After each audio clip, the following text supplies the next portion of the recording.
মহাদেবের কৃপায় শেষ পর্যন্ত রায়ানের ভালোবাসার মানুষের নাম জানতে পারল পারুল। সম্পূর্ণ জানতে ভিডিওটিতে একটি লাইক করে দেখতে থাকো।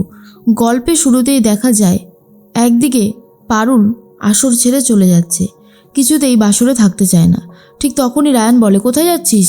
আরে তুই ছাড়া এই বাসর একদমই সম্পূর্ণ হবে না, তুই কোথাও যাবি না। তখনই পারুল বলে, শোন, আমি কি করব আর কি করব না সেটা নিশ্চয়ই আমি তোর থেকে শুনবো না। আর এখন আসর জমে উঠেছে, এই মুহূর্তে আমি না থাকলেও হয়ে যাবে। তখনই রায়ান বলে, না হবে না, তুই যাবি না, তুই আমার সাথে চল। এরপরেই রায়ান একটা গোলাপ দেয় পারুলকে।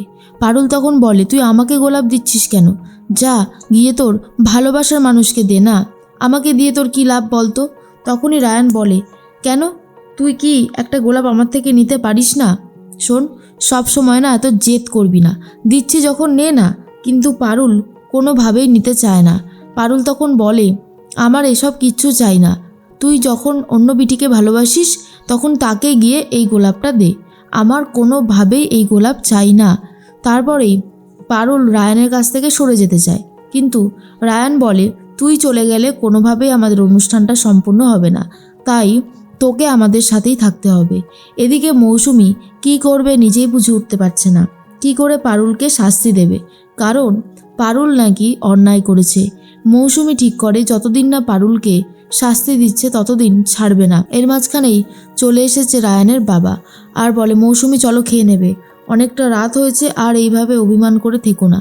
বারবার করে বলি অন্যায় করো না, অন্যায় করো না, কিন্তু তুমি আমার কোনো কথাই শুনতে চাও না, সেই জন্যই তো আজকের এই দিনটা তোমাকে দেখতে হলো। এর মধ্যে মৌসুমি কিছুই আর বলতে চায় না, চুপ করে থাকে। তখন রায়ানের বাবা রায়ানের ঠাম্মিকে বলে, আসলে মৌসুমি খুব রাগ করেছে, কিন্তু আমার কিছু করার ছিল না, ওকে আমার বোঝানোটা দরকার ছিল যে ও কত বড় অন্যায় করেছে। তখন ঠাম্মি বলে, চিন্তা করিস না, একদিন বড় বৌমা ঠিকই নিজের ভুল বুঝতে পারবে আর পারুল দিদিকে ভালোভাবে মেনে নেবে, সেই দিনটার জন্যই তো আমরা অপেক্ষা করছি। অন্যদিকে দেখা যায় সবাই মিলে ট্রুথ অ্যান্ড ডেয়ার খেলবে বলে বসেছে। এরপরে দাদু কথা বলতে থাকে সবার সাথে আর বলে, রায়ানের ভালোবাসার মানুষের নাম মানে পারুলের নামটা রায়ান কি সবার সামনে বলবে? আমার কিন্তু কোনোভাবেই মনে হয় না, আমার এটা একবারও মনে হয় না যে রায়ান এখানে বলবে। ঠিক সেই মুহূর্তেই রায়ানকে তখন বলা হয় খেলার জন্য। রায়ান তো বসে পড়েছে খেলবে বলে। এরপরে রায়ানের কাছে ট্রুথটা পড়েছে। রায়ান তখন বলে, বলো কি জানতে চাও? তখনই সবাই জিজ্ঞেস করে একটা কথাই, যে ভালোবাসার মানুষের কি নাম? কিন্তু রায়ান তখন বলে, পরিকল্পনা করে তোমরা ইচ্ছে করে আমাকে এই সমস্ত কথা জিজ্ঞেস করছো, এইটা কিন্তু একদমই ঠিক হচ্ছে না। কেন বারবার আমার পার্সোনাল লাইফ নিয়ে তোমরা পড়েছো সেটাই বুঝে উঠতে পারছি না। তখনই পারুল কাঁদতে কাঁদতে ঘরে চলে যায় আর বুঝতে পারে রায়ান আবারও সবার সামনে পারুলকে অপমান করবে। এরপরেই দাদু তখন বলেছিলাম না, রায়ান এত সহজে কোনোভাবেই মুখ খুলবে না, কি মিলল তো আমার কথা? তখনই রায়ানের বাবা বলে, এইভাবে হবে না, আমার মনে হয় ওদেরকে অন্যভাবে জব্দ করতে হবে। তখনই রায়ানের বাবা ঠিক করে যে পারুল আর রায়ানের মধ্যে ডিভোর্সের মামলা করবে। এরপর দাদু শুনে তো পুরোই অবাক হয়ে যায় আর বলে, এসব তুমি কি বলছো বড় খোকা, তোমার কি মাথা ফাতা খারাপ হয়ে গেছে নাকি? তখনই রায়ানের বাবা বলে, একদমই না বাবা, আসলে ব্যাপারটা ভেবে দেখুন, যদি আমরা এইভাবে না ভাবি তাহলে কোনোদিনও রায়ান নিজের ইগো ছেড়ে পারুলকে ভালোবাসার কথা বলবে না। তাই ডিভোর্সের মামলাটা যদি করিয়ে দেওয়া যায় অন্তত ফলস, আর এই কেসটা আমি খুব ভালোভাবে লড়তেই পারবো, কোনো সমস্যা হবে না। তখন দাদু বলে, কিন্তু এই করতে গিয়ে ওরা যদি আলাদা হয়ে যায়? তখন পিসিমণিও সেই একই কথাই বলে যে এতটাও সহজ ব্যাপার হবে না। যেই রায়ান কোনোভাবেই মুখ খুলছে না, যে রায়ানকে এত কিছু করেও মুখ থেকে সত্যি কথাটা বলানো যাচ্ছে না, সে কি এত সহজে সব কিছু মেনে নেবে? আমার কিন্তু কোনোভাবেই এটা মনে হয় না রে দাদা। তখনই রায়ানের বাবা বলে, তাহলে তো একটা ব্যবস্থা করতেই হবে না, রিস্ক তো আমাদেরকে নিতেই হবে, যদি না রিস্ক নিতে পারি তাহলে কিছুই হবে না। এদিকে পারুল ভাবে, কেন বারবার রায়ান আমাকে এইভাবে অপমান করে, কি লাভ পায় এইভাবে অপমান করে? সত্যি কি কোনো লাভ আছে?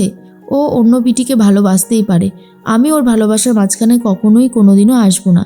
এর মধ্যেই রায়ান আর পারুল চলে গেছে মন্দিরে জল ঢালবে বাবার মাথায় শিবরাত্রি উপলক্ষে, কিন্তু রায়ানের সাথে কোনোভাবেই যেতে চায় না পারুল।